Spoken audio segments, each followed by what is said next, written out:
Hello mayam Indigenous Manipuri foods ne mayam utaram nokchari mamangi thum morok yawa heinougi achaar duda mayam na chini hapa yagadra natraga thum hanba yagadra haidana yam hangbirakhi aduga miyoy amakhak nasu heinougi athumba achaar do sembirao haina request tawbirai ko aduna ngasidi ai heinou achaar gi athumba recipe amamu puduna lakjare requested video oidini mayamgi apamadu yengaga ina ngasi se semjagadawribani mahau phasana lehanba khakta natana ko kuina thambasu yana bai tips and tricks pizarake adudi khoi hauna batawrase heinou se kg ani gi changda lawrase kona mahana thangkalase duga 0 da thamase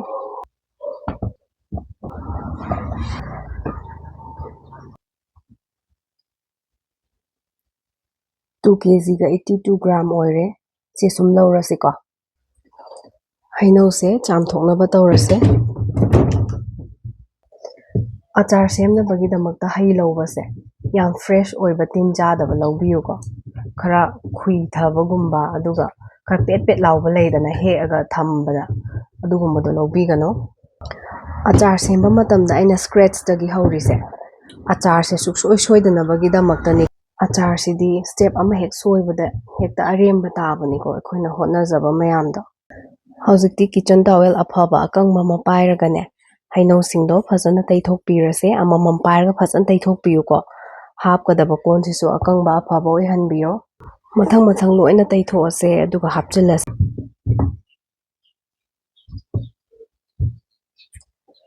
hojikti heinou singdo maku loina khoktoase ko maku se sengna khoktokpiyo sigi recipe sidi maku haptabi oidoine mayamna mamangi achaar duda chini hapasu yabra haina yam hangbireba yaba budi yai karigi yadana do itaraga so mama gi recipe gi chana ba haidana leidana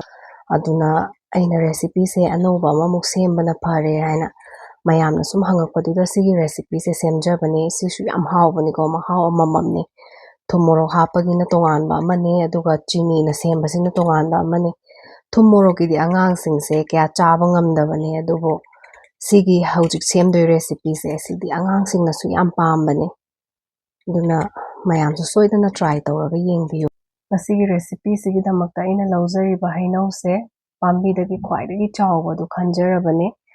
marudo manungda kalamba yai kalamdaba yai ko asigi damakta di thoidokte haitare sigi recipe se aduna mayam su apamba makhalgi heinou do lawbiba yai soinaba tawrase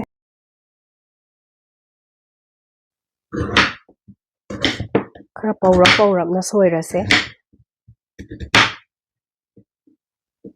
sigi changda soibiyu ko mayam su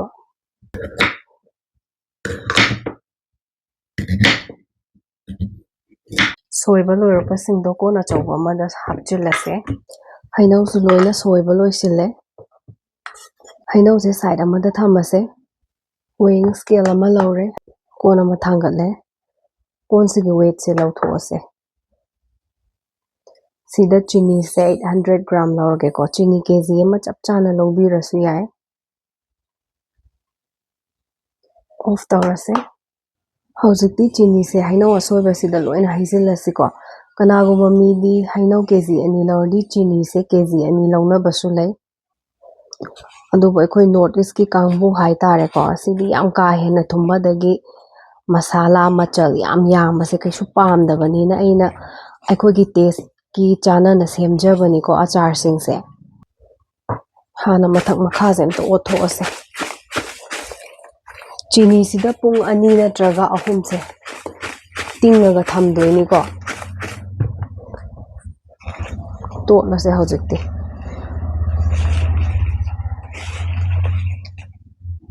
sise heinou asokpa nate ko soigibagine makokki area do oidoine mayam su lawba matamda tin changba dagi pet pet lawba heinou leidaine asangbo oitarsu hekpa kuigibage adudi suklaw lawbiganu ko yarani loinabu kot tawradi yare kupsillaga thamase chak chabda sizinajaba chamach achawbado aduma lawjare methi maru se chamach tugi tangkhai ma lawrase ꯍꯣꯞꯁꯦ ꯆꯃꯆꯇꯨꯒꯤ ꯑꯃ ꯂꯧꯔꯦꯀꯣ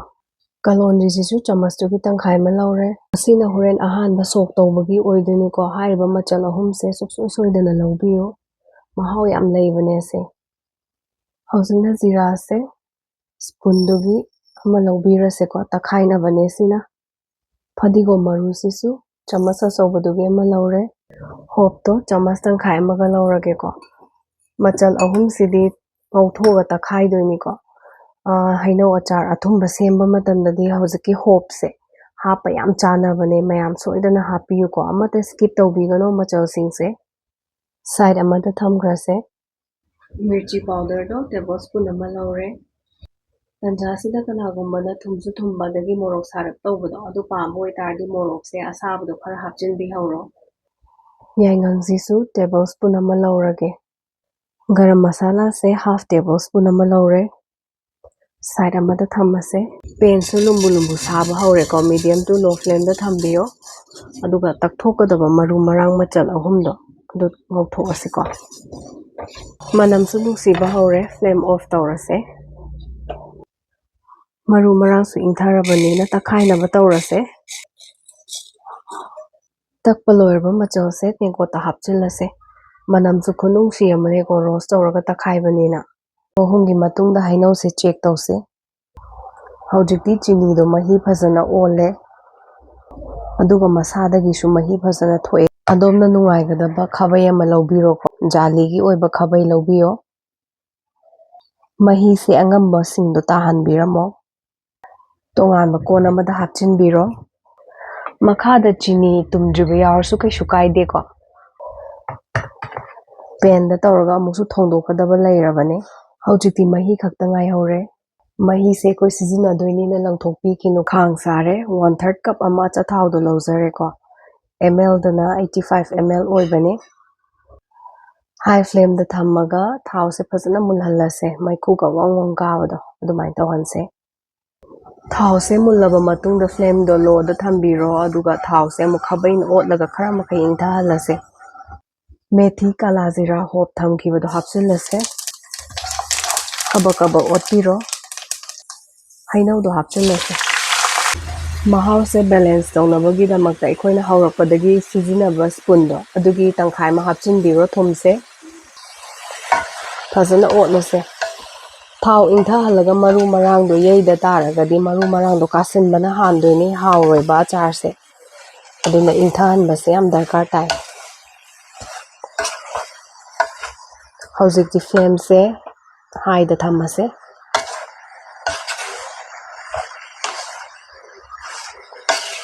minute khara di ngaukhise sumaina kuina otabi thambigano marakta sum khara toina otse pasada pakpa chini mahi su khara thorakani aduga masadagi mahi su sum thorakani toina otse yamna hawa achaar gi recipe ne mayam su soidana try tawraga yengbiyo achaar semba matamda kanagumbana achathaugi mahutta refine gumba sizinaba yabra ina hangbire yababudi loina yai ko karigi yadami adu oitaraga su mahauda yam khetnarakpane kuina thamge hai taragadi achathau sina su base ni ko aduga achathau su afaba engine gi gumba do lawbiyo minute 10 se high flame da phajana ngaure chini mahi ikhoina thamkhibado hapchillase makhada chini tungbane aduna khabaina khara otpiyo haijelamdaida loina haijense maside ising extra hapigano masadagi thokpa mahiduga chini gi thokpa mahiduga na londoine makhum khumjindana saurakpa ngairase saugalabani machu mirchi powder garam masala khara thamkhibado du hapchil haurase phajana mu otpirase food color hapning ba ichul naw singna so machu gi mahutta sum happy ba yai ko food color do ado aidi yaingang oina sizinajare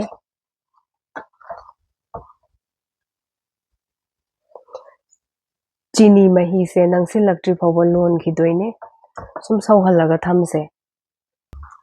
yaingang je koina market tagi lawba matamda pharamba yawi pharamdaba he thengna ba yawi dana ꯆꯨꯒꯟꯕ ꯆꯨꯒꯟꯗꯕ ꯍꯥꯏꯅꯁꯨ ꯂꯩꯕꯅꯤꯅ ꯑꯩꯅ ꯇꯦꯕꯜꯁꯄꯨꯟ ꯑꯃꯈꯛ ꯂꯧꯋꯦ ꯍꯥꯏꯅ ꯃꯌꯥꯝꯁꯨ ꯇꯧꯕꯤꯒꯅꯨ ꯃꯆꯨꯗꯣ ꯌꯦꯡꯉꯒ ꯂꯧꯕꯤꯌꯨꯀꯣ ꯃꯆꯨ ꯐꯖꯗ꯭ꯔꯗꯤ ꯆꯥꯕꯒꯤ ꯄꯣꯠꯁꯦ ꯍꯦꯛꯇ ꯅꯨꯡꯉꯥꯏꯇꯕꯅꯦ ꯑꯗꯨꯅ ꯃꯆꯨꯗꯣ ꯈꯔ ꯋꯥꯎꯔꯞ ꯆꯠ ꯇꯥꯔꯒꯗꯤ ꯈꯔ ꯍꯦꯛ ꯍꯥꯞꯆꯤꯟꯕꯤꯌꯨ ꯀꯩꯁꯨ ꯀꯥꯏꯗꯦꯀꯣ ꯃꯔꯛꯇ ꯑꯃꯨꯛ ꯑꯣꯠꯁꯦ ꯍꯧꯖꯤꯛꯇꯤ ꯃꯍꯤꯁꯨ ꯈꯔ ꯅꯪꯁꯤꯟꯕ ꯍꯧꯔꯦ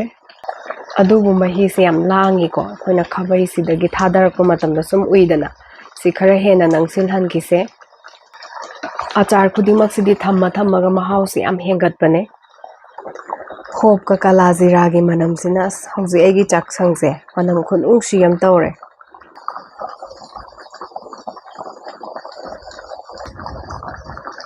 ꯃꯍꯤꯁꯦ ꯈꯔꯒ ꯍꯦꯟꯅ ꯅꯪꯁꯤꯜꯂꯛꯑꯕꯅꯤꯅ ꯉꯁꯥꯏ ꯇꯛꯊꯣꯛꯑꯒ ꯊꯝꯈꯤꯕ ꯃꯆꯜꯗꯣ ꯍꯥꯞꯆꯤꯜꯂꯍꯧꯔꯁꯦ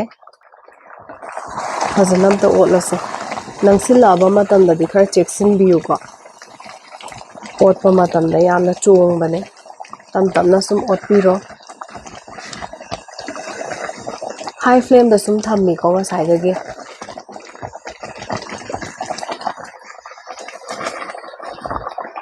ꯑꯩꯅ ꯍꯧꯔꯛꯄꯗ ꯍꯥꯏꯖꯈꯤꯕꯗꯣ ꯅꯤꯡꯁꯤꯡꯕꯤꯌꯨ ꯑꯩꯈꯣꯏꯅ ꯂꯧꯔꯤꯁꯦ ꯍꯩꯅꯧ ꯀꯦꯖꯤ 2ꯅꯤ ꯑꯗꯨꯒ ꯆꯤꯅꯤꯒꯤ ꯆꯥꯡꯅ ꯒ꯭ꯔꯥꯝ 900 ꯈꯛꯇꯅꯤ ꯃꯌꯥꯝꯅ ꯌꯥꯝ ꯀꯥ ꯍꯦꯟꯅ ꯊꯨꯝꯕ ꯄꯥꯝꯕꯤꯔꯒꯗꯤ ꯀꯦꯖꯤ 1 ꯅꯠꯇ꯭ꯔꯒ 1ꯗꯒꯤ ꯍꯦꯟꯅ ꯂꯧꯕꯤꯌꯨ ꯑꯗꯨꯒ ꯑꯩꯈꯣꯏꯅ ꯂꯧꯔꯤꯕ ꯍꯩꯅꯧꯗꯣ ꯌꯥꯝ ꯀꯥ ꯍꯦꯟꯅ ꯁꯤꯟꯕ ꯑꯣꯏꯇꯥꯔꯗꯤ ꯆꯤꯅꯤꯒꯤ ꯆꯥꯡꯁꯦ ꯈꯔ ꯋꯥꯡꯅ ꯁꯨꯝ ꯊꯝꯕꯤꯌꯨ ꯀꯩꯁꯨ ꯀꯥꯏꯗꯦꯀꯣ ꯊꯥꯡꯗꯕ ꯌꯥꯔꯗꯧ ꯃꯥꯜꯂꯦ ꯈꯔ ꯂꯧꯈꯠꯄꯤꯔꯣꯀꯣ ꯑꯗꯨꯒ ꯈꯨꯠꯁꯤꯗ ꯁꯨꯃꯥꯏꯅ ꯅꯩꯔꯒ ꯌꯦꯡꯕꯤꯌꯣ ꯅꯪꯁꯤꯜꯂꯛꯑꯗ꯭ꯔꯀꯣ ꯁꯨꯃꯥꯏꯅ ꯐꯖꯅ ꯁꯤ ꯊꯥꯡꯗꯕ ꯌꯥꯔꯦ ꯐ꯭ꯂꯦꯝꯁꯦ ꯑꯣꯐ ꯇꯧꯔꯁꯦ ꯏꯪꯉꯀꯥꯟꯗ ꯃꯁꯥꯅꯁꯨ ꯈꯔ ꯍꯦꯟꯅ ꯅꯪꯁꯤꯜꯂꯛꯈꯤꯅꯤꯀꯣ ꯈꯥꯡꯁꯤꯗ ꯁꯨꯝ ꯊꯝꯃꯒ ꯏꯪꯊꯍꯜꯂꯁꯦ ꯚꯤꯅꯤꯒꯔꯗꯣ ꯇꯦꯕꯜꯁꯄꯨꯟ 2 ꯂꯧꯔꯁꯦ ꯐꯖꯅ ꯑꯃꯨꯛ ꯑꯣꯠꯂꯁꯦ ꯚꯤꯅꯤꯒꯔ ꯍꯥꯞꯈꯤꯕꯒꯤ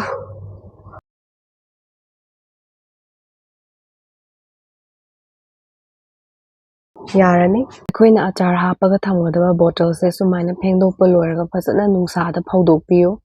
ꯑꯆꯥꯔꯁꯤꯁꯨ ꯍꯧꯖꯤꯛꯇꯤ ꯐꯖꯅ ꯏꯪꯊꯔꯦ ꯑꯗꯨꯅ ꯕꯣꯇꯜꯗ ꯍꯥꯟꯖꯤꯟꯅꯕ ꯇꯧꯔꯁꯦ ꯑꯆꯥꯔꯁꯤꯗ ꯍꯩꯅꯧꯁꯦ ꯇꯣꯏꯕꯁꯨ ꯇꯣꯏꯗꯕꯁꯨ ꯁꯨꯝ ꯌꯥꯎꯋꯤꯗꯅꯀꯣ ꯑꯗꯣ ꯇꯣꯏꯗꯕꯁꯤꯡꯁꯤꯁꯨ ꯌꯥꯝ ꯍꯥꯎꯕꯅꯦ ꯁꯥꯏꯕ ꯀꯥꯟꯗ ꯉꯁꯥꯏꯒꯤ ꯆꯤꯋꯤ ꯑꯣꯏꯔꯒ ꯆꯤꯅꯤꯗ ꯂꯣꯟꯊꯣꯛꯈꯤꯕꯒꯤꯀꯣ ꯌꯥꯝ ꯍꯥꯎꯕꯅꯦ ꯃꯌꯥꯝ ꯁꯣꯏꯗꯅ ꯁꯤꯒꯤ ꯔꯦꯁꯤꯄꯤꯁꯦ ꯇ꯭ꯔꯥꯏ ꯇꯧꯔꯒ ꯌꯦꯡꯕꯤꯌꯣ ꯁꯣꯏꯗꯅ ꯄꯥꯝꯒꯅꯤ ꯈꯜꯂꯦ ꯑꯩꯒꯤ ꯆꯦꯅꯦꯜ ꯑꯁꯤꯗ ꯑꯅꯧꯕ ꯑꯣꯏꯕꯤ ꯇꯥꯔꯒꯗꯤ ꯁꯕꯁꯀ꯭ꯔꯥꯏꯕ ꯇꯧꯁꯤꯟꯕꯤꯔꯝꯃꯣ ꯑꯗꯨꯒ ꯂꯥꯏꯛ ꯀꯃꯦꯟ ꯁꯦꯌꯔ ꯍꯥꯏꯞ ꯇꯧꯕ ꯀꯥꯎꯕꯤꯔꯝꯒꯅꯨꯀꯣ ꯑꯗꯨꯗꯤ ꯃꯊꯪꯒꯤ ꯕ꯭ꯂꯣꯛꯇ ꯑꯃꯨꯛ ꯎꯅꯔꯁꯦ ꯈꯨꯔꯨꯝꯖꯔꯤ ꯃꯌꯥꯝ